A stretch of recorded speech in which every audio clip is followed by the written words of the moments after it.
Panamá, cuéntame. Una iniciativa de la Cámara de Comercio que presentó sus resultados la semana pasada y que son pues, esta primera voz de alerta. Porque ¿cuáles son las profesiones que los panameños, los jóvenes panameños deben estudiar y que van a tener mucha cabida posteriormente? ¿Cuáles son las que están en riesgo junto con esos más de 80 millones de personas en el mundo que perderán su trabajo debido a la inteligencia artificial? ¿Cómo estamos a nivel salarial? Es decir, a pesar de que hay un salario mínimo fijado por ley, obviamente hacia abajo hay gente que no tiene esos ingresos que en teoría les brinda la ley por la cantidad de informales que hay.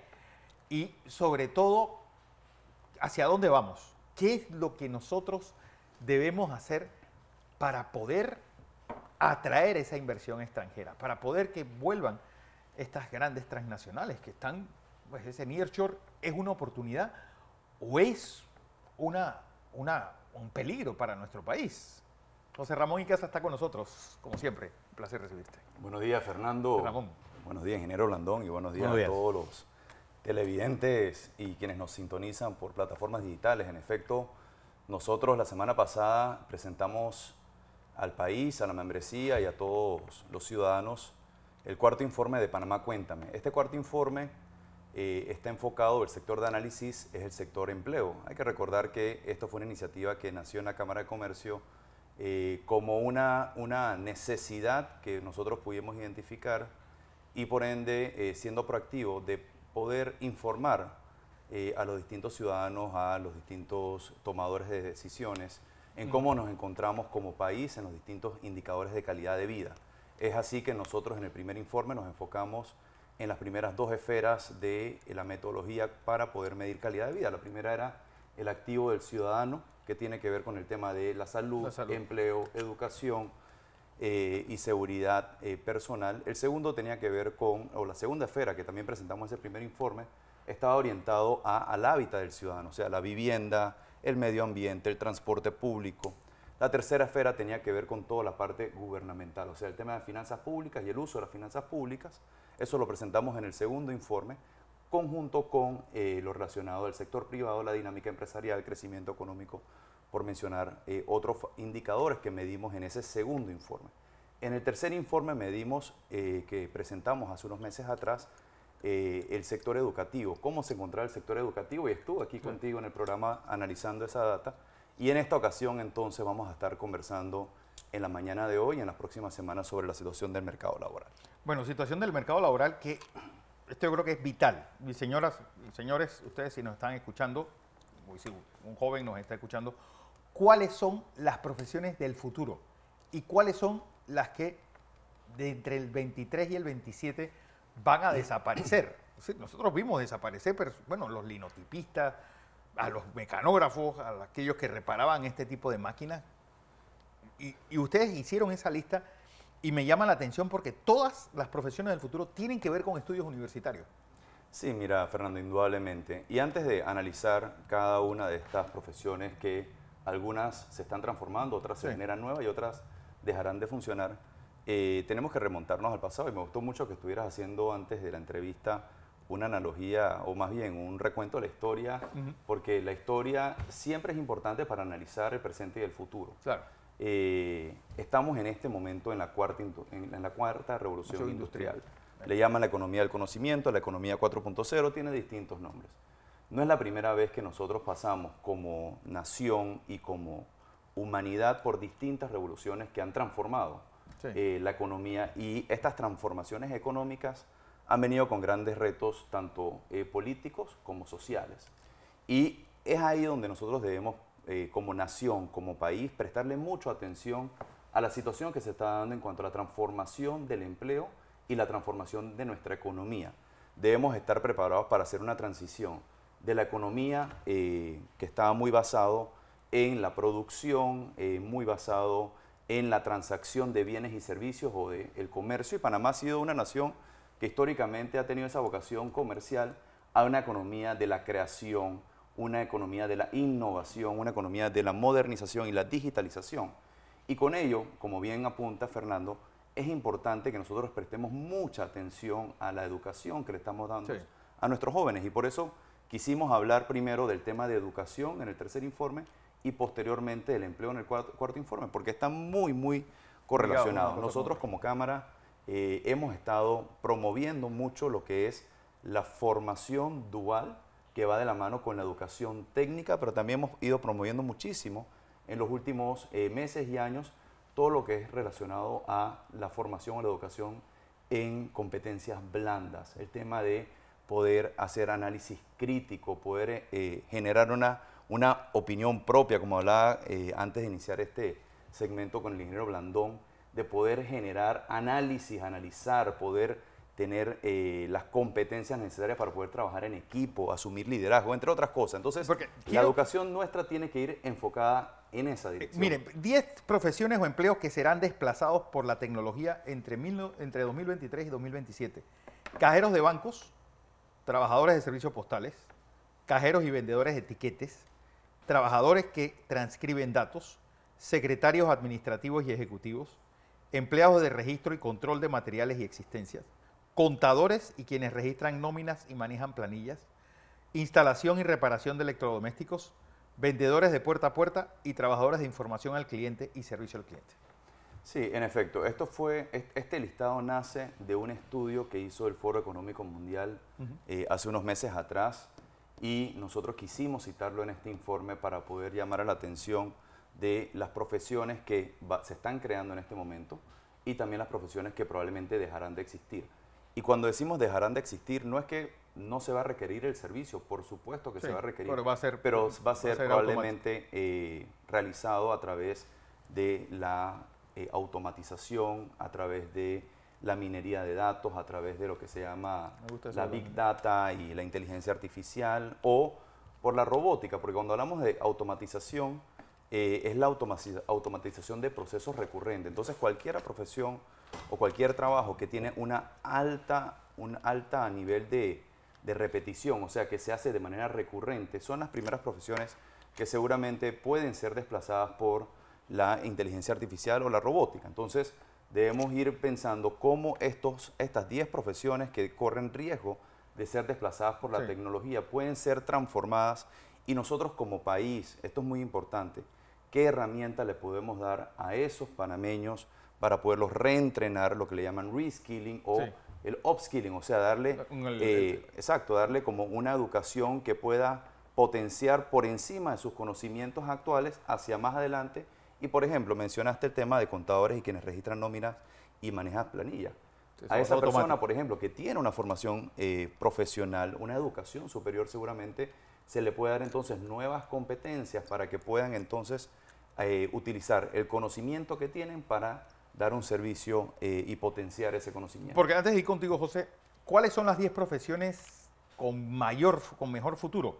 Inteligencia artificial y aprendizaje de las máquinas, especialistas en sostenibilidad, analistas de inteligencia en negocios, analistas de seguridad de la información, ingenieros en fintech, científicos de datos, ingenieros en robótica, operadores de equipos de agricultura, desarrolladores de blockchain y especialistas en comercio electrónico. José. Sí, me agradó mucho que pusieras en contexto este problema del trabajo y este problema de la generación de empleo y este problema de la educación. Porque si no lo ponemos en contexto, no lo estamos entendiendo. Querer entender el estado actual de la economía panameña y global, el problema del empleo, utilizando mecanismos atrasados, viejos, no nos lleva a entender el futuro. Así es la primera cosa que debemos entender. Por ejemplo, en lo que ha leído Fernando, la impresión que yo me llevo inmediatamente, en esas profesiones se beneficia el trabajo abstracto sobre el trabajo concreto. Sí. Sin embargo, la revolución tecnológica actual lo que intenta es buscar la armonía entre ese trabajo abstracto, que es toda esta tecnología, y cómo ella influye en la producción del trabajo material. ¿A qué me refiero con eso? En Panamá, uno de los sectores tecnológicamente más atrasados es la agricultura. Sí. Entonces nosotros tenemos que modernizar con nueva tecnología la agricultura para que nuestros jóvenes se interesen en el campo. Entonces, ¿cómo hacerlo? Nosotros tenemos que diseñar que nuestra educación tecnológica esté a la par de la propuesta que queremos hacer para que nuestros muchachos se interesen en cultivar tomate con nueva tecnología, con nuevo riego, con riego por goteo, con nuevas variedades, etcétera. Entonces tenemos que preparar nuestras escuelas de agricultura para eso. Hay que invertir en eso. ¿Ustedes cómo están viendo el problema del empleo? Porque el problema del empleo está asociado a salario. Y nosotros tenemos una gran oportunidad de poder desarrollarlo vía las pequeñas y medianas empresas, que son las que generan empleo. Sí, al final no obstante, solo habla usted que es empresario, uno de los grandes problemas que tiene la pequeña y mediana empresa nuestra es la legislación laboral vigente, que impide, se convierte en un valladar para el desarrollo de un mayor nivel de flexibilidad de estas empresas para generar empleo. ¿Usted cómo mira ahora todo esto? Bueno, mira, indudablemente la situación y el contexto actual, tanto de nuestra economía como la situación económica mundial y cómo se está desarrollando estas actividades como el sector agropecuario que bien mencionaba, yo a eso le sumaría también el sector de construcción. Son dos industrias que han tenido poco incremento de la productividad, no solamente a nivel de Panamá, sino también a nivel mundial, realmente por la falta de adoptación de nuevas tecnologías. En el caso de Panamá, definitivamente que hay un espacio de mejora para aumentar la productividad a través de adoptar nuevas tecnologías, pero incluso en el sector agropecuario está la oportunidad también de transformar nuestros productos que se producen en Panamá a darle mayor valor agregado y de esa manera entonces mezclar la agricultura con la industria, la agricultura con el turismo, la agricultura con logística. Se habla mucho de la agroindustria, el agroturismo, la agrologística, y es por ello que hacia allá siento yo que debemos avanzar y donde nosotros pudiéramos entonces tener un mejor impacto en el tema salarial, porque estamos presentándole a Panamá y al mundo un producto de mayor valor agregado. Lo mismo con el sector construcción, ver qué nuevas tecnologías nosotros podemos empezar a implementar para aumentar la productividad, para reducir los costos, aumentar la calidad. En cuanto al tema del régimen laboral que usted menciona, definitivamente que siempre lo que es la actividad económica y la dinámica empresarial requiere de elementos fundamentales. Yo me gusta utilizar mucho el tema de facilitación, de realmente de poder tener normas, legislaciones, pero también una dinámica empresarial que apoye en la facilitación del comercio, la facilitación del negocio y sobre todo en todo lo que está relacionado a la parte de la micro, pequeña y mediana empresa, que como bien usted indica, son las empresas que en ciclos económicos tienden a estar en vulnerabilidad, donde se pierden empleos, se pierden empresas. Lo vimos con pandemia, el sector que más afectado estuvo fue el tema de la micro, pequeña y mediana empresa. Entonces, con eso dicho, el tema del Código Laboral no es algo que nosotros como Cámara de Comercio estamos empujando a hacer una revisión per se, más bien es ver cómo podemos nosotros facilitar digamos, el negocio, cómo podemos darle mejores y mayores herramientas a la micro, pequeña y mediana empresa para que puedan salir adelante, puedan generar mayor empleo, cómo podemos reducir lo que es la burocracia en cuanto al tema de tramitologías y demás. Nosotros en este momento estamos sentados en una mesa de la Alianza para el Desarrollo en Democracia, que estamos en conversaciones con Estados Unidos y los temas que salen en la mesa siempre son temas de facilitación, tema normativo y en el aspecto laboral, sobre todo el tema del cumplimiento con las normas internacionales. No, yo puedo decir aquí con toda responsabilidad que los temas no giran alrededor de que hagamos ajustes digamos, a nuestra normativa laboral. Sí. Para eso existe, digamos, normas internacionales y nosotros como país cumplimos con esas normas laborales de la OIT. Ustedes tienen un cuadro que titularon Indicadores de Trabajo Decente y Crecimiento Económico. Y hay resultados que son espeluznantes. Uno, y para mí el peor de todos, que el 17.6, casi 1 de cada 5 jóvenes entre 17 y 24 años ni estudia ni trabaja. Sí, no, mira, yo te diría que uno de los grandes hallazgos del informe, y era conocido, ¿no? Tampoco es que aquí estamos encontrando cosas que no habíamos discutido anteriormente como país. Primeramente, que entre edades de 15 a 29 años, 1 de cada 5 panameños no encuentra trabajo, está desempleado. Y eso realmente debe llamarnos a nosotros a un debate, a un discurso, y debe ser objeto de los planes de gobierno de los próximos candidatos, de ver cómo nosotros logramos una inserción laboral de estos jóvenes, porque estos son los jóvenes que están estudiando, que están haciendo un gran esfuerzo para salir adelante con una educación secundaria o superior, una educación técnica, y cuando llegan al mercado laboral no encuentran empleo. No hay nada más desmotivante para un joven, y yo pasé por eso en el año 2000 y 2001, que después de un largo esfuerzo de más de 5 años de carrera, no te encuentres trabajo. Entonces, ahí es donde en nuestro criterio como Cámara de Comercio hemos estado promoviendo lo que es la formación dual, donde las personas puedan aprender haciendo, o sea, que un 60% se haga a través de las escuelas técnicas, la educación, la formación, y el otro 40% en el trabajo. Entonces, tenemos que avanzar en la revisión y la actualización de la ley de formación dual. Por otro lado, también tenemos que mejorar un poco todo lo relacionado a la inserción laboral de un joven y darle herramientas tanto a las empresas como también a los jóvenes para que ellos puedan ir tomando experiencia, porque muchas veces, y lo vemos en la data que tú hacías referencia, después de la edad, del grupo de edad de 15 a 29 años o de 24 a 29 años, el nivel de desempleo cae súbitamente. ¿Pero por qué cae súbitamente? Hay que analizar un poco las cosas. Ya tú aceptas lo que sea. No, probablemente es porque ya tienes algo de experiencia, porque esta persona, este joven que estuvo entre 15 y 29 años, no es que se quedó desempleado todo este tiempo, algo estuvo haciendo. Muchos incluso toman la vía del empleo por cuenta propia, o sea, de emprender. Algunos son exitosos, otros tienen dificultades, otros terminan abandonando, digamos, ese emprendimiento para irse a el empleo formal o el empleo de una empresa. Hay otra cifra que también, la tasa de crecimiento es importante, y nuestro país, bueno, después de ese descalabro del 20 por la pandemia, pues viene esa tasa de crecimiento, pero me causa, ¿sabes? La tasa de crecimiento real del PIB ha estado negativa con el crecimiento en positivo. Y ahora, por ejemplo, es la mitad. Eso significa que hay pocas empresas creciendo mucho y el resto del país no creciendo. Sí, esto es un indicador que mide lo que es el tema de la productividad, ¿no? Y el tema de la productividad entendido como factores de productividad, o sea, el trabajo, el capital y la tierra.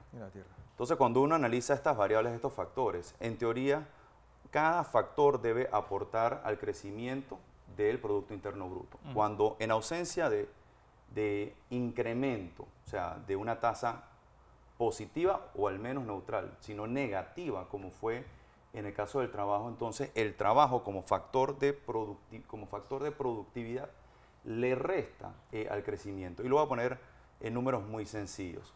Cuando uno, por ejemplo, realiza un trabajo manual, y no voy a ponerle ningún sector, simplemente un trabajo manual, por cada unidad de mano de obra, cada unidad de capital y la tierra donde se realiza esto, uno logra entonces generar un producto. A medida de que yo le meto más capital, o sea que yo meto más capital o meto más tierra, si el factor trabajo está neutro, básicamente el crecimiento debe ser en función a lo que yo incrementé en el factor capital y en el factor tierra.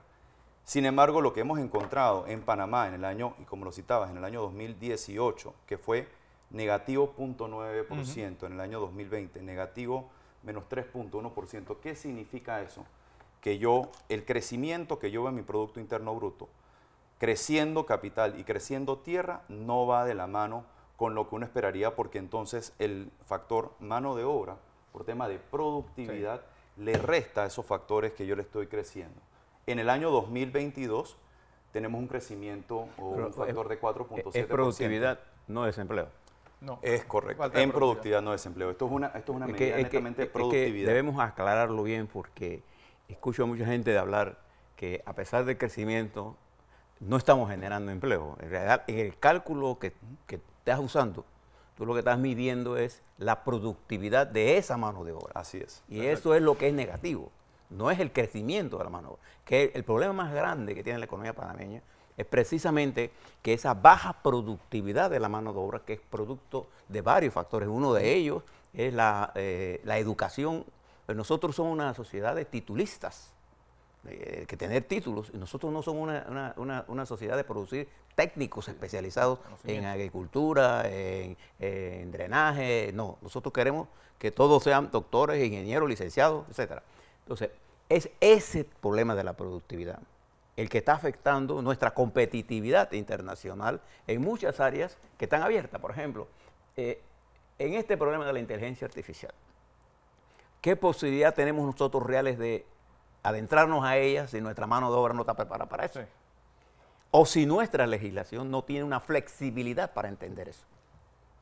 Mi punto de vista no es que haya que cambiar o no. Bueno, es que, José, el problema es que tenemos... que hemos estado tocando sobre las pymes. Las pymes no tienen una legislación para pauparlas dentro de una especie de incubadora para que crezcan. Es que queremos medir todo con la norma de proteger al que ya está trabajando. Que ya está trabajando. No a la generación de los nuevos empleos que generan, que pueden producir mayor ingreso, porque al final me interesa no solamente generar empleo, me interesa generar empleo a buena